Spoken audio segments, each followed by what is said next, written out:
سر پورا خاندان امروہہ سے یہاں تشریف لے آیا, آپ نے آنے میں اتنی دیر کیوں کی؟ ہاں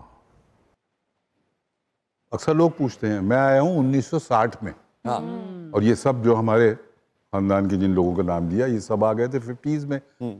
میرے ابا وکیل تھے اور بڑے کامیاب وکیل تھے.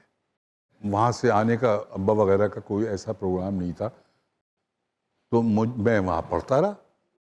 اس کے بعد میرا ایڈمیشن کرا دیا گیا جب میں نے انٹرمیڈیٹ کر لیا بی ایس سی میں علی گڑھ مسلم یونیورسٹی میں.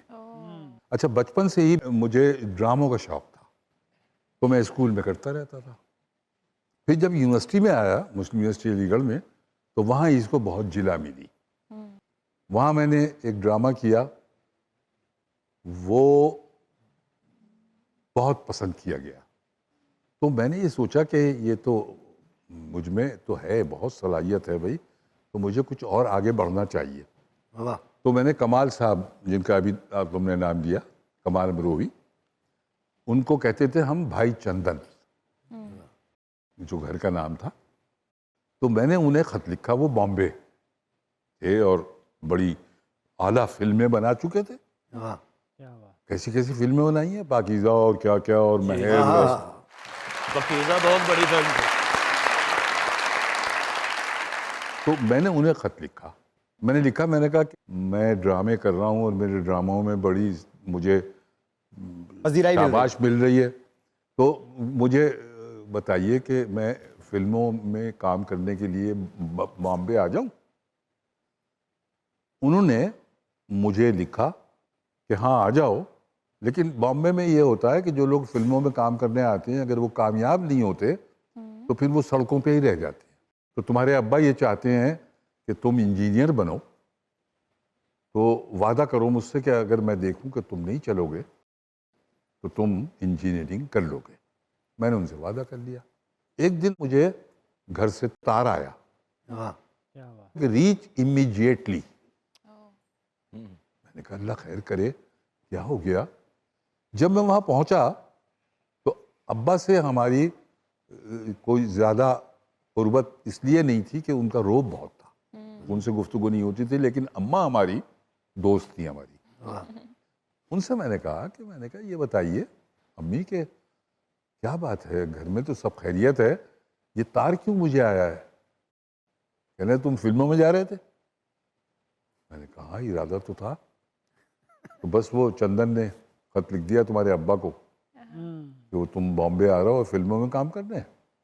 تو انہوں نے یہ طے کیا ہے کہ بس چلو یہاں سے, یہاں تو چندن ہے تو یہ جائے گا اس کے ذریعے سے فلموں کی طرف, پاکستان چلو, کراچی رہیں گے, وہاں کوئی فلم کا اس کے جاننے والا نہیں ہوگا, تو یہ جانا چھوڑ دے گا فلم کی طرف.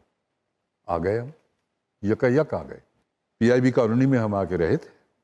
وہاں ایک کمرہ تھا, وہ گھر ابا نے خرید لیا تھا وہیں سے, تو وہ کمرہ تھا باہر کی طرف, وہیں سے دروازہ کھلتا تھا, وہیں سے باہر جانا ہوتا تھا. اس کمرے میں نے اپنی رہائش رکھ لی. گھر سے تقریباً ایک طرح سے دوری ہو گئی.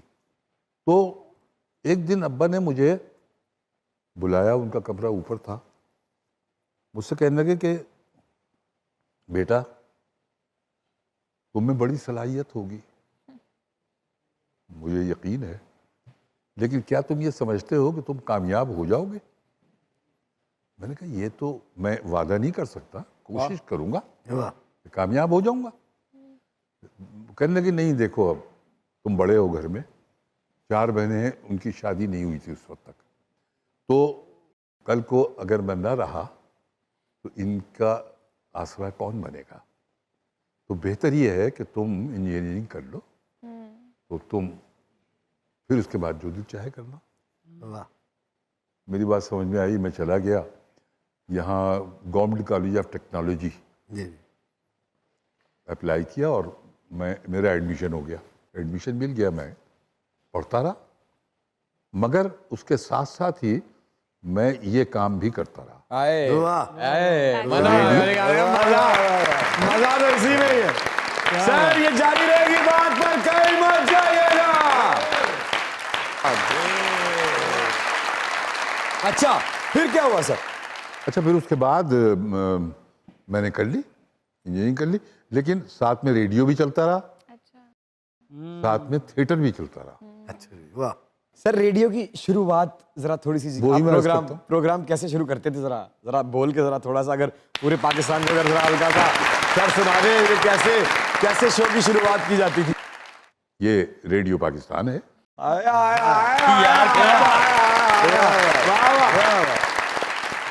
اب آپ منور سعید سے خبریں سنیے. وہ خبریں پڑھی تو ایک دفعہ خبریں میں پڑھ رہا تھا تو غلط خبر پڑ گیا, عجیب سی. زید بخاری صاحب اس زمانے میں ڈائریکٹر جنرل تھے ریڈیو کے, تو وہ خود سنا کرتے تھے سارے پروگرام. انہوں نے بلایا اور مجھے خوب ڈانٹا, کہا کہ بس اب تم خبریں نہیں پڑھو گے, ڈرامے کرو گے. وہ ڈرامے شروع کر دیے میں نے. آتے ہی سب سے پہلے میں نے ایک ڈرامہ کیا تھیٹر, اس کا نام تھا دربار اکبری. اس میں اکبر کا رول میں نے کیا تھا. اچھا لکی رہے آپ ہمیشہ سے. ہاں قسمت آپ کے.